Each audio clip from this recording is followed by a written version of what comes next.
ਸਤਿ ਸ਼੍ਰੀ ਅਕਾਲ ਜੀ ਸਾਰਿਆਂ ਨੂੰ। ਸਾਨੂੰ ਲੁਧਿਆਣੇ ਦੇ ਵਿੱਚ ਪਾਰਸਲ ਡਿਲੀਵਰੀ ਕੰਪਨੀ ਦੇ ਵੇਅਰ ਹਾਊਸ 'ਚ ਲੜਕੇ ਚਾਹੀਦੇ ਨੇ ਜਿਨ੍ਹਾਂ ਦਾ ਕੰਮ ਲੋਡਿੰਗ ਅਨਲੋਡਿੰਗ ਤੇ ਸਕੈਨਿੰਗ ਕਰਨ ਦਾ ਕੰਮ ਆ ਪਾਰਸਲਾਂ ਨੂੰ।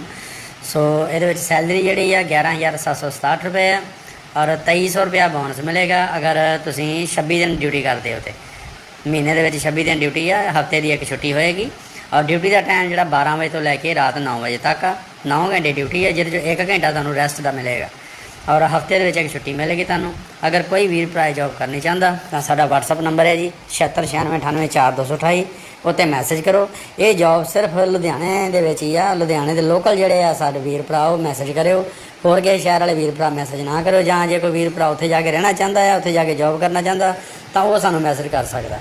ਸੋ ਇਹ ਆਡੀਓ ਵੀਡੀਓ ਵੱਧ ਤੋਂ ਵੱਧ ਗਰੁੱਪਾਂ 'ਚ ਸ਼ੇਅਰ ਕਰੋ। ਜੋਬ ਬਿਲਕੁਲ ਫ੍ਰੀ ਆਫ ਕਾਸਟ ਆ, ਜੋਬ ਦਾ ਕੋਈ ਪੈਸਾ ਨਹੀਂ ਲੱਗਣਾ। ਤੇ ਸਾਡਾ WhatsApp ਨੰਬਰ ਹੈ ਜੀ, ਉੱਤੇ ਮੈਸੇਜ ਕਰੋ। ਇਹ ਪੋਸਟ ਵੱਧ ਤੋਂ ਵੱਧ ਸ਼ੇਅਰ ਕਰੋ। ਧੰਨਵਾਦ ਜੀ।